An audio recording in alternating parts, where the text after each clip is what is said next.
नमो अर्हन्ताम् नमो सिद्धाणं नमो आयर्याणं नमो अच्छायाणं नमो लोये सवसानम् मंगलमय मंगलकरण वीतराग विज्ञान नमो ताहि जाते भय अरहंतादिमहा करि मंगल करि हो महा ग्रंथ करण के काज जाते मिले समाज सब पावे निज पद राज पावे निज पद राज। श्री मोक्ष मार्ग प्रकाशक जी ग्रंथ स्वाध्याय में हमारे विराजमान है आचार्य कल्प पंडित टोडरमल जी द्वारा विरचित यह ग्रंथ जो जिनागम में प्रवेश की कुंजी की सदृश है। इसके अंतर्गत चौथे अधिकार पे हमारी चर्चा चल रही है, जिसमें मिथ्या दर्शन, मिथ्या ज्ञान और मिथ्या चारित्र का निरूपण किया गया है। पहले मंगलाचरण बताया इस भव के सब दुखनि के कारण मिथ्या भाव। दुखी है प्रत्येक जीव अज्ञान अवस्था में, और उस दुख का मूल कारण है उस जीव का ही अपना मिथ्या दर्शन, मिथ्या ज्ञान और मिथ्या चारित्र। तिनकी सत्ता नाश करी प्रगटे मोक्ष उपाय। जो जीव उस मिथ्या दर्शन, मिथ्या ज्ञान, मिथ्या चारित्र की सत्ता को नाश कर देता है, वह मोक्ष के उपाय को प्राप्त कर लेता है, मोक्ष मार्ग को प्राप्त कर लेता है और क्रमशः मुक्ति को प्राप्त हो जाता है। सर्वप्रथम इस अधिकार में मिथ्या दर्शन के स्वरूप की चर्चा यहाँ पे टोडरमल साहब ने कही। उसके बाद प्रयोजनभूत अप्रयोजनभूत पदार्थ कौन कौन से उनकी चर्चा आई। फिर मिथ्या दर्शन की प्रवृत्ति कैसी पाई जाती है, इस विषय में हमारा अभी यह विषय हमारा प्रारंभ हुआ है। पृष्ठ क्रमांक 80 पढ़िए यहाँ से। अब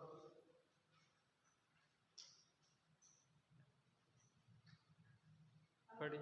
हाँ,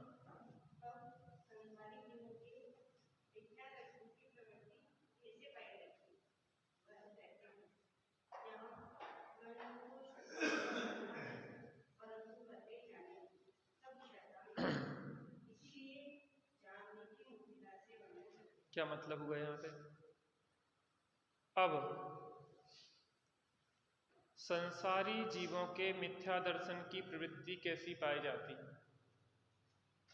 संसारी का मतलब जो अज्ञानी जीव हैं उनकी तरफ से।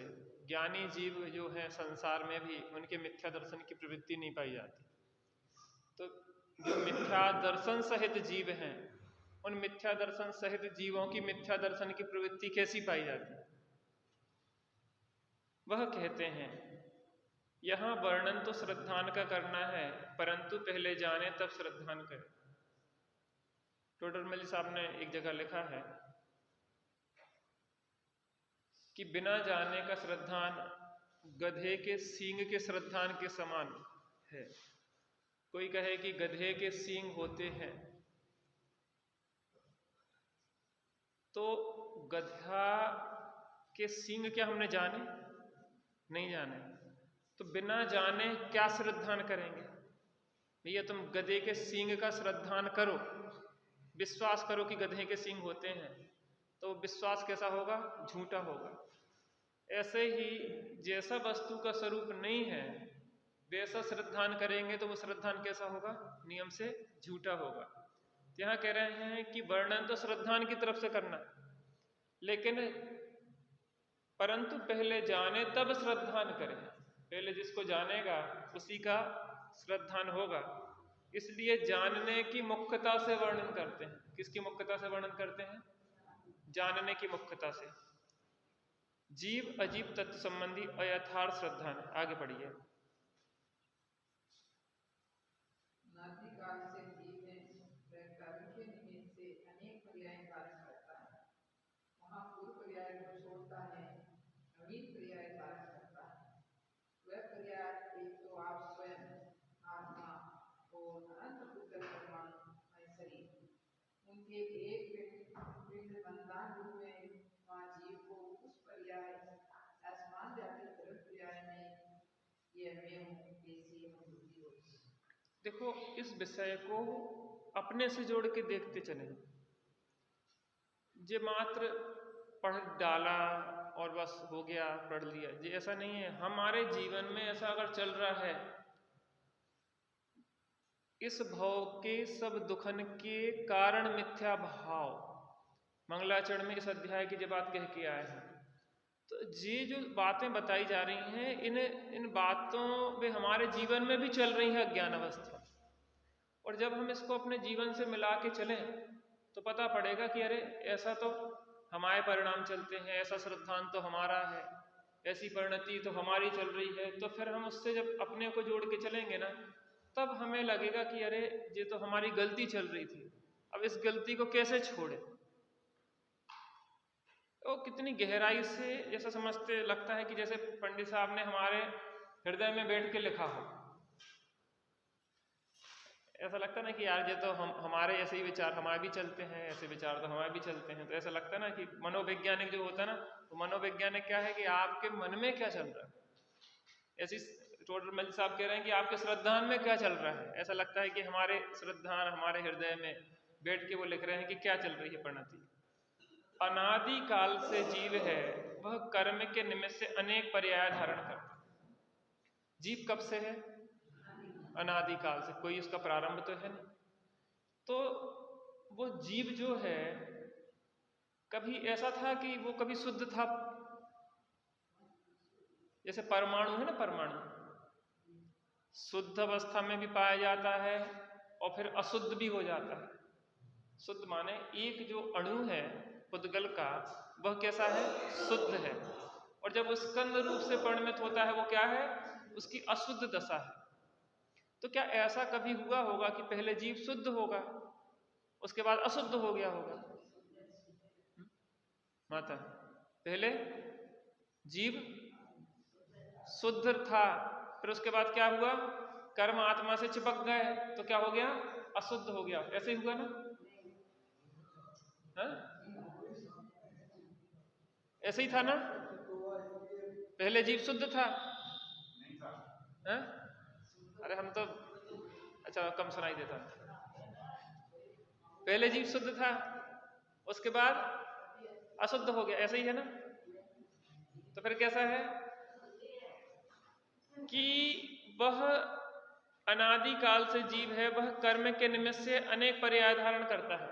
कर्म अनादि संबंधे च, इस जीव का अनादि काल से कर्मों के साथ एक क्षेत्रावगा संबंध है। तो क्या वही कर्म रहते हैं?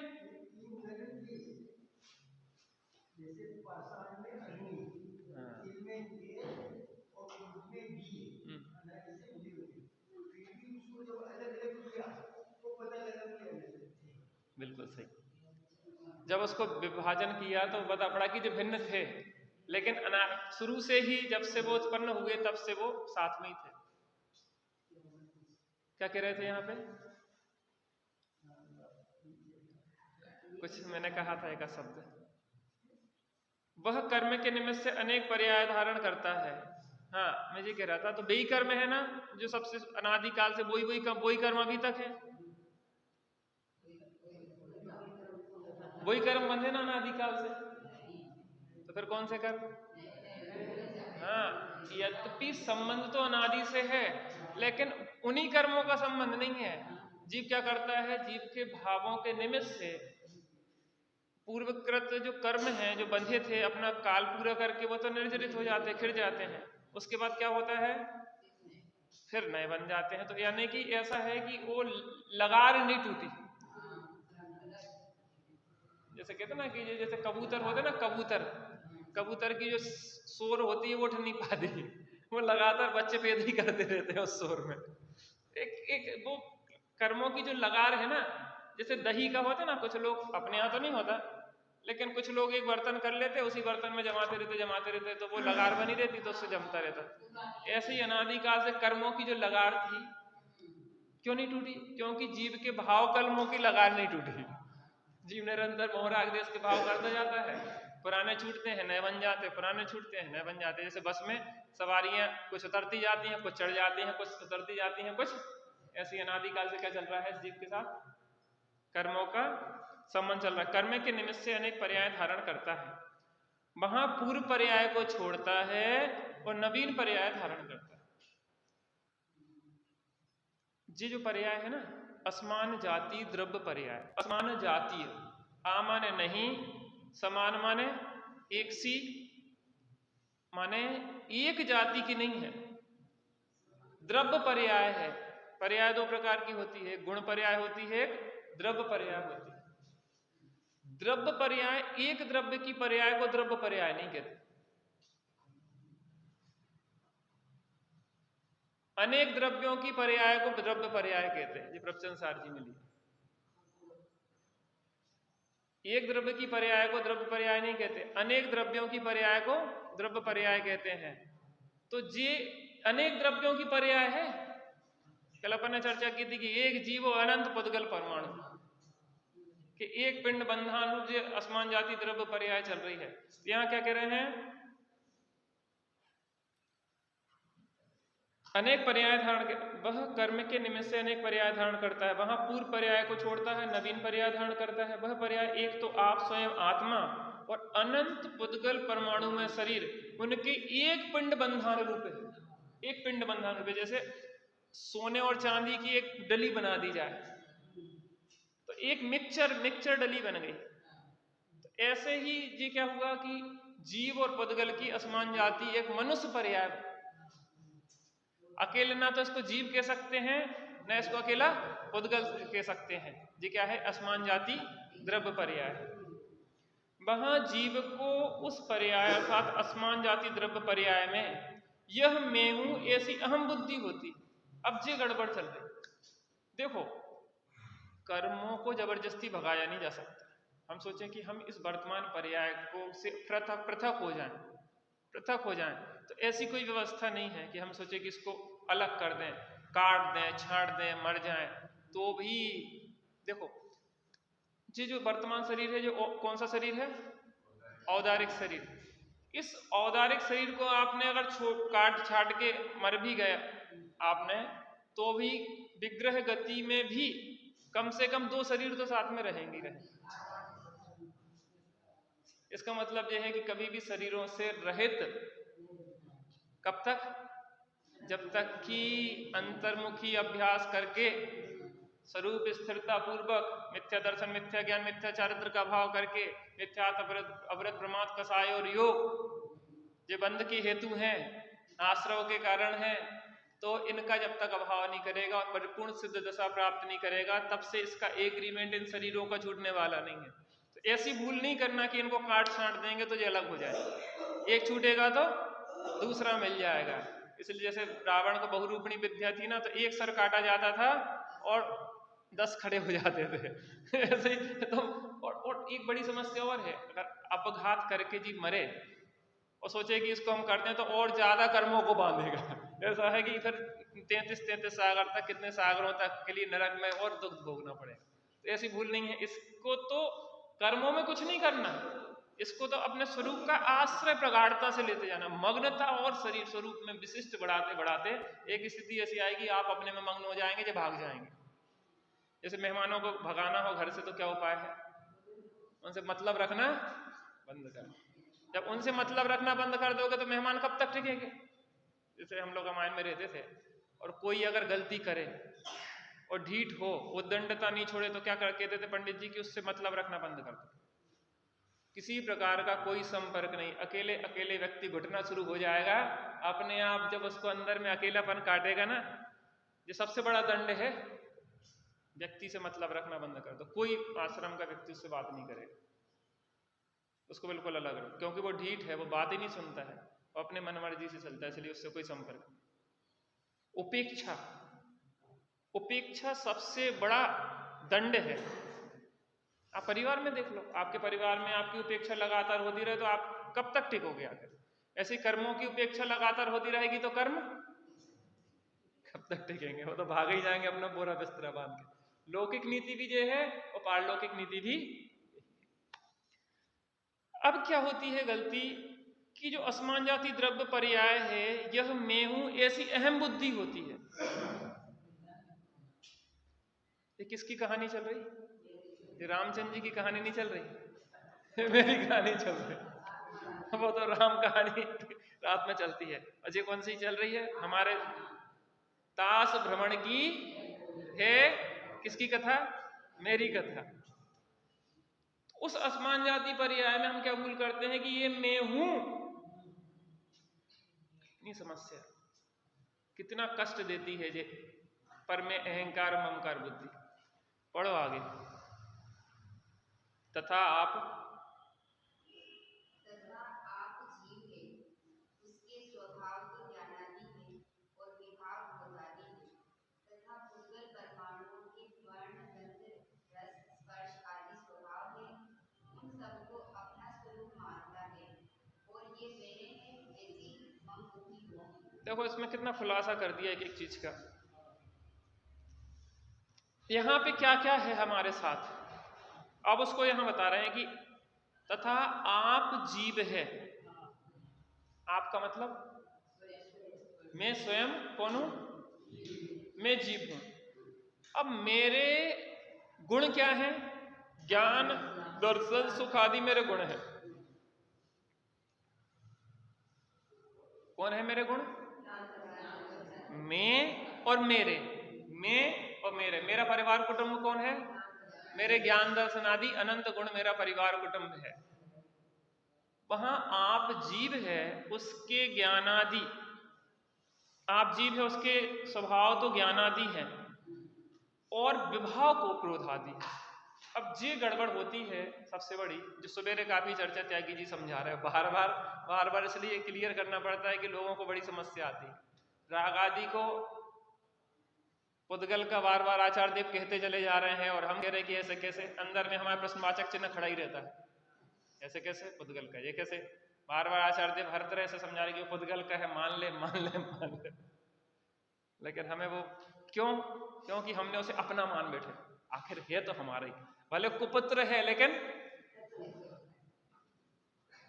भले वो हमें कष्ट ही कष्ट देता है लेकिन है तो। संपत्ति किसको देंगे?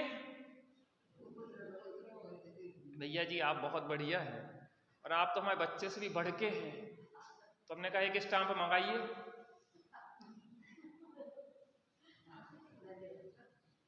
और जिसको आप गालियां देते रहते हैं दिन रात,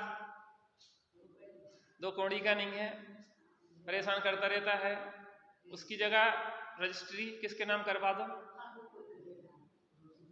अरे हमारे नाम। आप कह रहे हैं ना कि भैया जी आप तो हमारे लड़के से ही बढ़ के हैं, है? आपका क्या विचार है? मैं स्टाम्प लेके आऊं आपके घर पे? नहीं, वो बढ़ के तो हैं लेकिन किंतु परंतु संपत्ति तो किसको देंगे? अपनापन किसमें पड़ा है? छोटे दादा एक दृष्टांत देते ना कि अपने लड़के को तो 24 घंटा गालियां देता है पिता, कहता है पड़ोसी का लड़का कितना अच्छा, पड़ोसी का लड़का इतना अच्छा है, ये फर्स्ट आता है, इसमें होशियार है, उसमें तू तो गधा है, सुगर है, कुत्ता है। लेकिन नई ड्रेस अपने बच्चों को देगा, उतारन उस पड़ोसी को देगा। नई किताबें उसको देगा और फटी हुई किताबें पड़ोसी को देगा। इसका मतलब तेरा अपनापन अभी भी किसमें पड़ा है? उस गधा। ऐसे ही अभी हमारा अपनापन किसमें पड़ा है? राग द्वेष आदि गधों में पड़ा है हमारा अपनापन। गालियां भी देते हैं कि भैया हम बहुत दुखी हैं इस राग से, और अपनापन काय में पड़ा है? उसी राग में।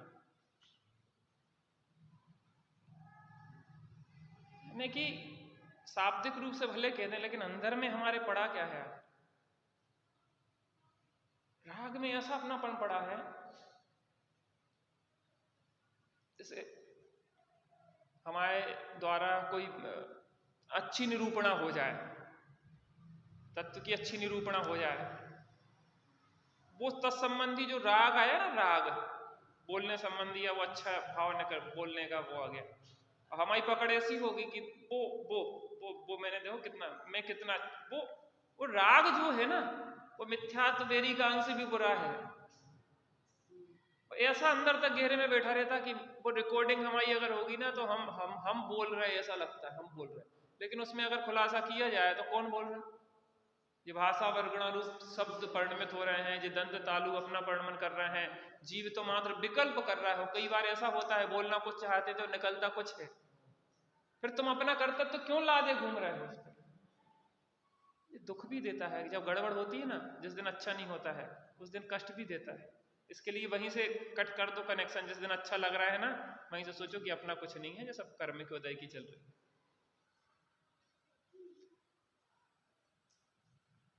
क्या कह रहे हैं? और विभाव क्रोधादि हैं। स्वभाव क्या है? ज्ञानादि। और विभाव क्या है? तथा पुद्गल परमाणुओं के वर्ण, गंध, रस, स्पर्श आदि स्वभाव हैं, उन सबको अपना स्वरूप मानता है और ये मेरे हैं, ऐसी मम बुद्धि होती। कितनी बड़ी घोटाला है। अपन कहते हैं कि सरकार में कितने घोटाले हो रहे हैं, कितने भ्रष्ट हैं। वो भ्रष्ट कुछ नहीं है, जे भ्रष्टाचार यहां मचा हुआ है। हमारे श्रद्धान में कितना बड़ा भ्रष्टाचार और घोटाला हो रहा है चाचा, इससे बड़ा कोई घोटाला हो सकता है? लोग के घोटाले सब फेल है इसके सामने। क्या घोटाला हो रहा है? देखो अलग अलग देखो अब इसको। मैं जीव हूं, मेरे कौन है? मैं जीव। देखो इधर देखो, मैं जीव हूं और मेरे हैं क्या? ज्ञानादि। और विभाव क्या है? क्रोधादि।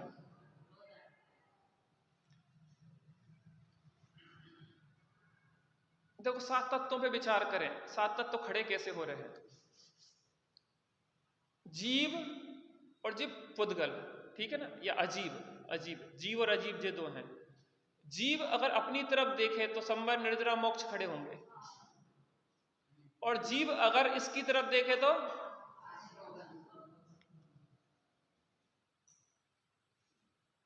हम खुद जो चाहेंगे, हम पूर्णतः स्वतंत्र हैं। कोई हमसे जबरदस्ती नहीं करवा रहा, कर्म हमसे कोई जबरदस्ती नहीं करवा रहा, अन्न कोई जबरदस्ती हमें कर्म नहीं बनवा रहे। ऐसे मिथ्याद्रग ज्ञान चरण। मिथ्या दर्शन क्या होता है? मिथ्या मान्यता क्या है? मिथ्या विश्वास क्या है? कि जैसा वस्तु का स्वरूप नहीं है वैसा हमारा श्रद्धान है। उससे वस्तु का स्वरूप कुछ बदलता नहीं है। कैसे? हमारे श्रद्धान से वस्तु नहीं बदलती, लेकिन हम उस मिथ्या श्रद्धान, ज्ञान और आचरण से दुखी होते रहते, हमें कर्म बनते रहते और हम संसार में रुलते रहते हैं। तो हमें करेक्शन कहाँ करना है? अपने श्रद्धान, ज्ञान और आचरण। बाहर कोई गड़बड़ होती ही नहीं है विश्व में। वस्तु के स्वरूप में गड़बड़ नहीं है, गड़बड़ कहाँ है? श्रद्धान, ज्ञान और आचरण। अब इसमें देखो, आप जीव है और इसके क्या है? ज्ञान, दर्शन आदि स्वभाव है या गुण है, और विभाव क्या है? क्रोध, मान, माया, लोभ आदि विभाव है। भावदीपिका में मंगलाचरण आया, उसमें आया स्वभाव, विभाव, परभाव का ज्ञाता सम्यक ज्ञान। क्या तीन चीजें आई? स्वभाव, विभाव और परभाव। तीन चीजें कौन कौन सी? राज भैया के पापा जी, तीन चीजें कौन कौन सी? आपसे पूछा वो सब चाचा जी से। तीन चीजें कौन कौन सी? हाँ हाँ, प्रभाव। बहुत बढ़िया। स्वभाव क्या है जीव का? ज्ञानादि। विभाव क्या है? और प्रभाव क्या है?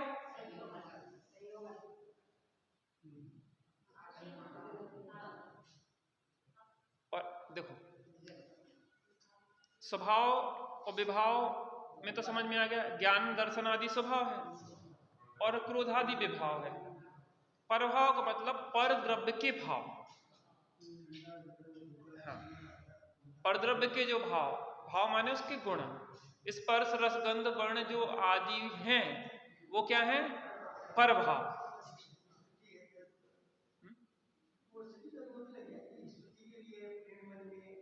हाँ, वो सबके लगा लो। अभी तो अपन पुद्गल से जल्दी समझ लेते, तो उसको समझ लो इतना सा। पर द्रव्य जितने भी हैं, पुद्गल धर्म धर्म आकाश काल, उन सबके भाव। और पुद्गल से ज्यादा पढ़ समझ लेते तो अपन क्या समझ लो, स्वभाव ज्ञानादि हैं, विभाव क्रोधादि हैं और प्रभाव स्पर्श रस गंध वर्ण पुद्गल की तरफ से, गति है तो धर्म द्रव्य की तरफ से, स्थिति है तो अधर्म द्रव्य की तरफ से, अवगाहन हेतुत्व आकाश द्रव्य की तरफ से और परमन हेतुत्व काल द्रव्य की तरफ से। अब क्या होता है,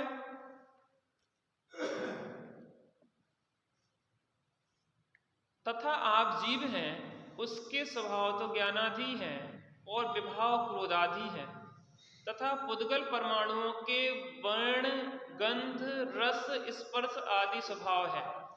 उन सब को अपना स्वरूप मानता है। कौन मानता है? जो वो छत पे बैठा, जो बाहर घूम रहा। आज हम विचार कर रहे थे, देखो काम इतना छोटा सा है, इतना छोटा सा काम हम नहीं कर पा रहे। काम बहुत बड़ा नहीं है, भूल आपको भर मत बात। हमारे ज्ञान दर्शन स्वभाव है, क्रोध मान माया लोभ आदि हमारे विभाव, और स्पर्श रस गंध वर्ण आदि प्रभाव है। इनको क्या मानते हैं? हम एक मान लेते हैं। अपने ही तो राग है, अपने ही तो राग है। अब जैसे अपन वो बिगड़ेल बच्चे को क्या है? अपने ही तो है। आखिर किसका है? आचार्य कुंद देव सुबह खूब समझा रहे हैं, अमृतचंद स्वामी खूब समझा, राग आदि अपने नहीं है, फिर भी अंत में अपन क्या निष्कर्ष निकालते हैं? आखिर है तो कितना ही मंथन करो, अंत में क्या रिजल्ट निकलता है? 0/0। आचार्य देव क्या समझते नहीं थे? क्या जानते नहीं थे? जो बार बार एक ही चीज सिद्ध कर रहे हैं।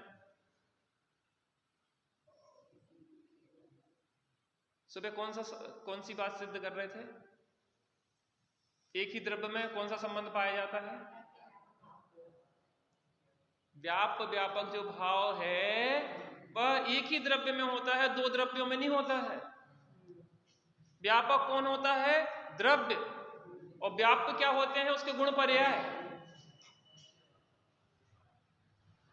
ऐसा हो जाएगा, जीव हो गया व्यापक और पुद्गल के स्पर्श रस गंध वर्ण आदि व्याप्त हो जाएंगे क्या?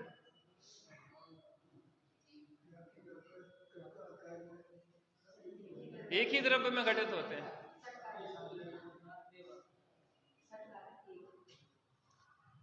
कितना न्याय तर्क से आप सोचो, अमृतचंद स्वामी ने जो न्याय से सिद्ध किया, व्याप्ति व्यापक भाव जो लगाया है, जो न्याय से सिद्ध किया। ये नियम है, 2 दूनी 4 जैसा नियम है, आप कैसे इसको झुठला सकते हो?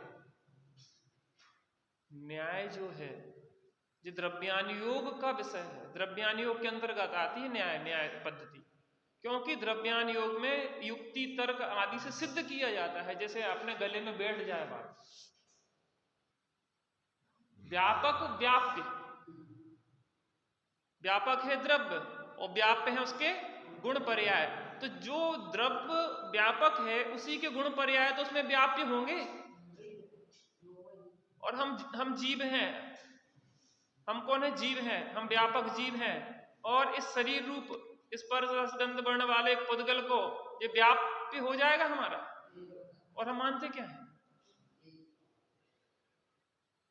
तत्स्वरूप भाव में ही व्यापक रहे, नहीं हो वह अतत स्वरूप भाव में।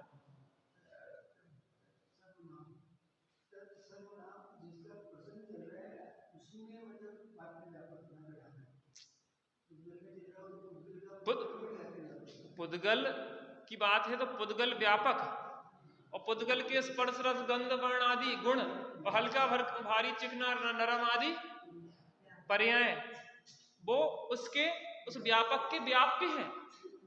और यहाँ जीव है अगर, तो जीव व्यापक है तो उसके व्याप्य क्या है? कितना स्पष्ट।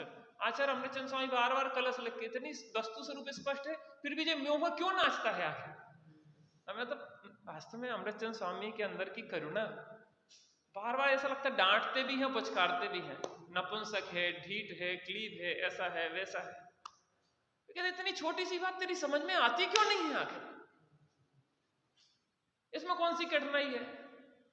समझ में नहीं आता कि तू जीव है, तू जीव है तो स्पर्श रस गंध वर्ण तेरे हो जाएंगे क्या? लघुजन सिद्धांत प्रवेश का में बाल बोध में खूब अच्छी तरह से रट के सुना देते हैं, लेकिन अभी कोरोना आने वाला है, चाइना के बाद कहाँ, जापान में पहुंच गया, कहाँ पहुंच गया, और अमेरिका में पहुंच गया, बहुत तेजी से फैल रहा है, और भारत में बस कुछ ही दिनों में ऐसा आने वाला है कि सरपट सफाई। अच्छा क्या होगा आखिर? क्या होगा? हमें दुनिया से मतलब नहीं है, हमारा क्या होगा, तुम्हारा क्या होगा? तुम जीव हो, ज्ञान दर्शन गुण है, जानना देखना काम है, तुम जानोगे और देखोगे। एक रतन चंद भारेल ने पुस्तक लिखी, जान रहा हूं देख रहा हूं। एक बार उनके घर में चोर घुस गए, चोर, पति पत्नी सो रहे थे, पत्नी ने कहा देखो चोर चोर चोर चोर, तो उसने कहा मैं जान रहा हूं देख रहा हूं। अरे उसने तिजोरी भी खोल ली है, मैं जान रहा हूं देख रहा हूं। उन्हें पूरे जेवर सोने चांदी रुपया भर लिए हैं, कहले मैं जान रहा हूं देख रहा हूं। अरे तुम जान तो देखते रहोगे, वो तो सब लेके भाग गए, कहले मैं जान रहा हूं देख रहा हूं। मैं ये भी जान रहा हूं कि उसके हाथ में चाकू है, अगर कटर पटर करी तो वो तो जाएगा ही, हम भी चले जाए।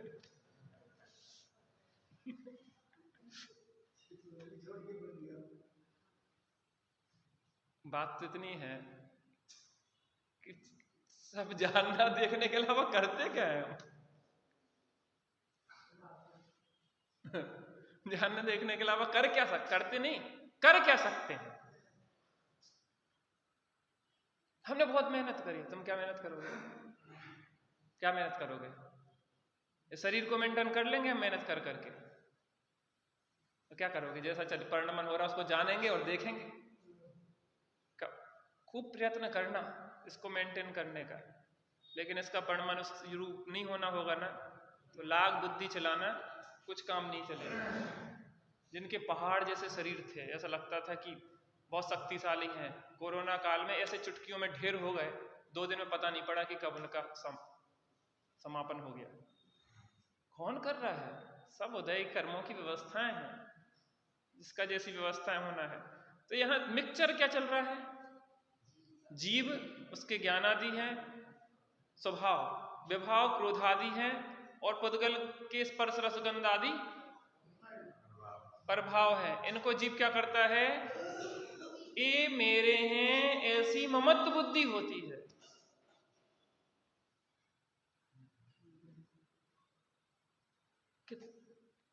किस चीज की तकलीफ है? कौन तकलीफ दे रहा है?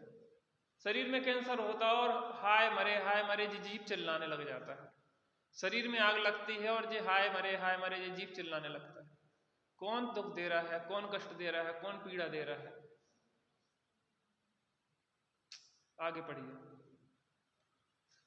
हाँ चाचा आप पढ़ो। वहां आप जीव है, इसके ऊपर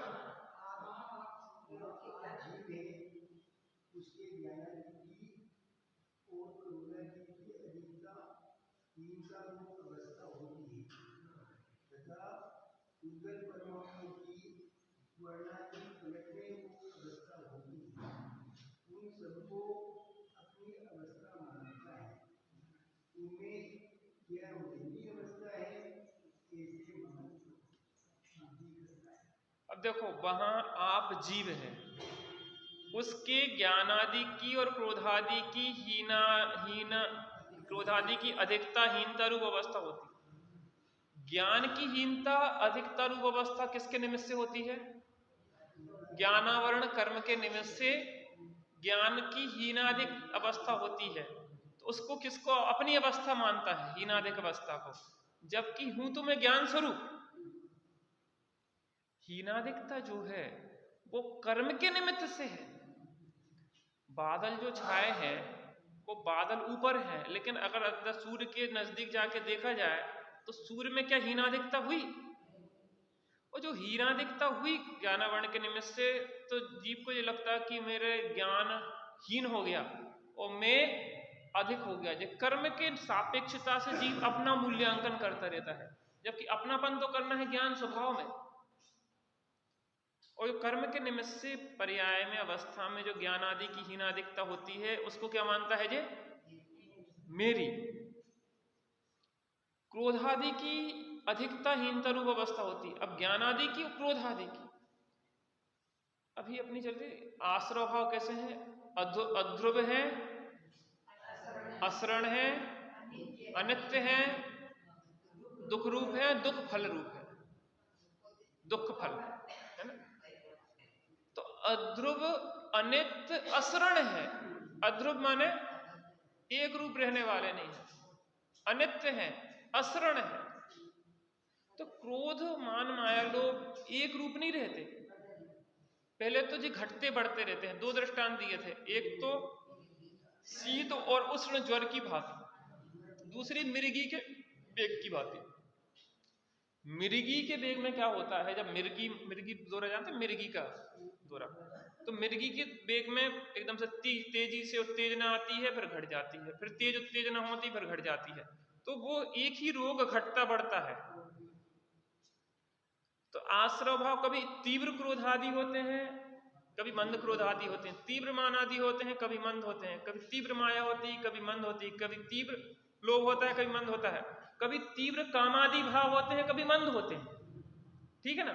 अब इसके अलावा पलट भी जाते हैं। क्रोध से मान हो जाता है, मान से माया हो जाती है, माया से लोभ हो जाते हैं। तो यहां क्या कह रहे हैं? महाज्ञानादि की और क्रोधादि की अधिकता हीनता रूप अवस्था होती है। तो जो क्रोधादि की भी हीनता या अधिकता रूप अवस्था हुई, एक तो ज्ञान की हीनता और अधिकता रूप अवस्था हुई, उसको अपना माना इस जीव ने, और क्रोधादि विकारी भावों की हीनता और अधिकता रूप अवस्था हुई, उसको अपना माना।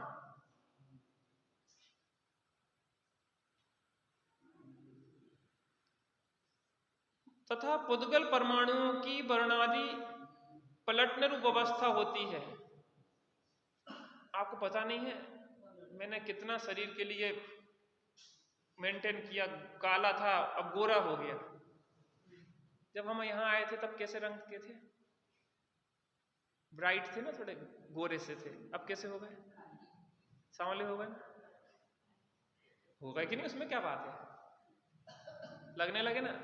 देखो एक चीज हम आपको बताएं, हम भोपाल में रहते, वहां पानी में है कैल्शियम कम, तो हमारा कलर वैसे नेचुरल यही है, लेकिन वहां कैल्शियम कम होने से क्या होता है, हम एकदम गोरे होते चले जाते हैं। और रानीपुर घर जाएंगे तो लोग, यार तुम्हें यार गजब के गोरे हो गए, फक।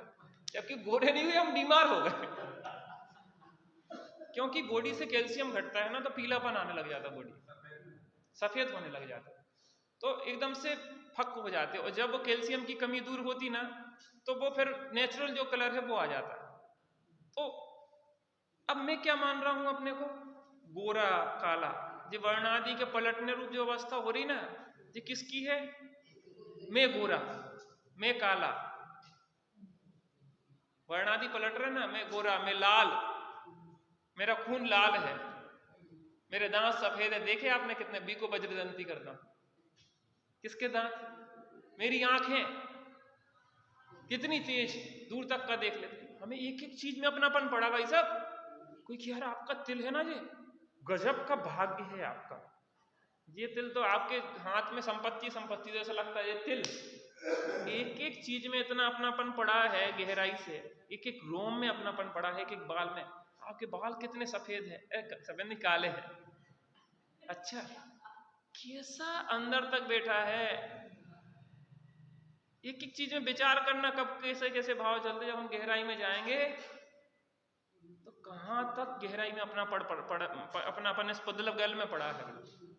हमारी चाल, हमारी बोली, हमारी भाषा, हमारी ये, हमारी वो, हमारा लंबाई, छोटाई, मोटाई, दुबलाई, पतलाई, आंखें, आपकी आंखें तो हिरनी जैसी है, आपकी चाल तो ऐसी है। एक एक चीज में गहराई से जाके देखें।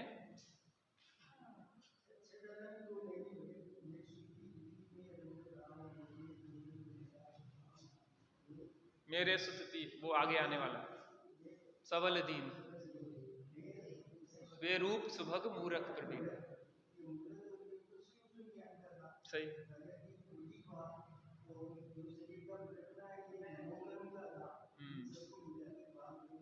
पूरा एक एक एक एक सत्ता मान लेते हम, पर यही समस्या दुख दे रही है। ऐसे मिथ्याद्रग ज्ञान चरण बस भ्रमत भरत दुख, समय अपना हो गया। सहजानंद